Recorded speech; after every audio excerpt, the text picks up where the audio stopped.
বাজেটের মধ্যে স্যামসাং এর পক্ষ থেকে তাদের F23 স্মার্টফোনটা আসতে চলেছে, যেটা কিনা F22 থেকে অনেক বড়সড় একটা আপগ্রেড নিয়ে আসবে। বিকজ এই ফোনটাতে স্যামসাং মিডিয়াটেক অথবা এক্সিনোস নয়, স্ন্যাপড্রাগনের প্রসেসরকে ইউজ করবে, তাও আবার 7 জেনারেশনের।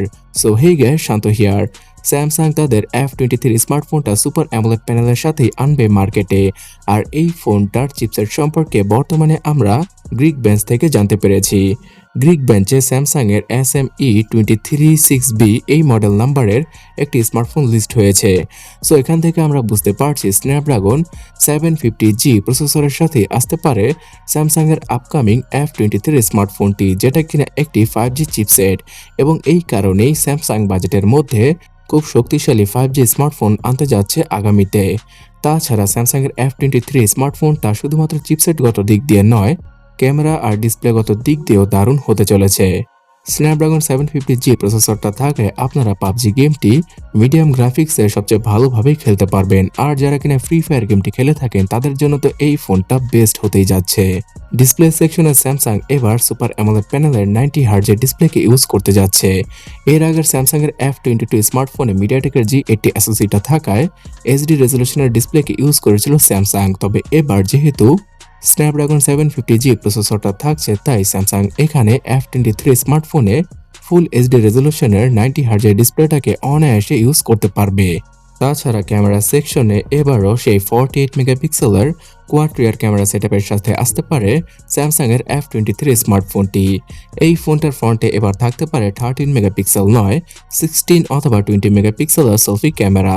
তাছাড়া এই ফোনটা দ্বারা 4K তে ভিডিও রেকর্ডিং সহ স্যামসাং এর এই সিরিজের স্মার্টফোনের ক্যামেরা ফিচারগুলো থাকবে, যার মাধ্যমে কিনা আপনারা স্লো মোশনে ভিডিও রেকর্ডিং করতে পারবেন, প্রো মোডের সুবিধা পেয়ে যাবেন, তার সাথে নাইট মোডের সুবিধাও থাকবে ফোনটার ক্যামেরা অ্যাপে। এই ফোনটি 6GB আর 8GB র্যামের ভেরিয়েন্টের সাথেই আসবে।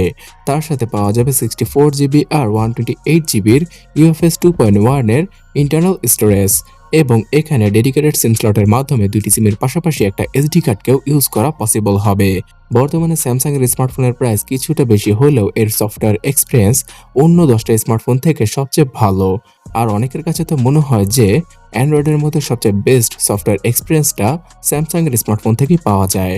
তো স্যামসাং F23 স্মার্টফোনে One UI 4.0 একটা লাইটার ভার্সন অথবা কোর ভার্সন থাকবে, যেই ভার্সনটাতে A সিরিজ এবং S সিরিজের মতো ফ্ল্যাগশিপ টাইপের ফিচার না থাকলেও মোটামুটি যেই সকল ফিচার আর অপটিমাইজেশন থাকবে সেটা যে কারোর জন্য এনাফ। তাছাড়া এই ফোনটা অ্যান্ড্রয়েড 13 এর আপডেটও ভবিষ্যতে পাবে। তার সাথে বন্ধুরা আপনারা হয়তো এটাও জানেন যে M সিরিজ এবং F সিরিজের স্মার্টফোনে পাওয়ার ব্যাকআপ দেওয়ার জন্য বিশাল আকৃতির ব্যাটারিকে ইউজ করে থাকে স্যামসাং। তো এখানেও এর ব্যতিক্রম হবে না। 6000 mAh এর হিউজ ব্যাটারিটা থাকবে স্যামসাং এর F23 স্মার্টফোনে। তাছাড়া 25 ওয়াটের চার্জিং স্পিডটা সমর্থন করবে F23 স্মার্টফোনটি।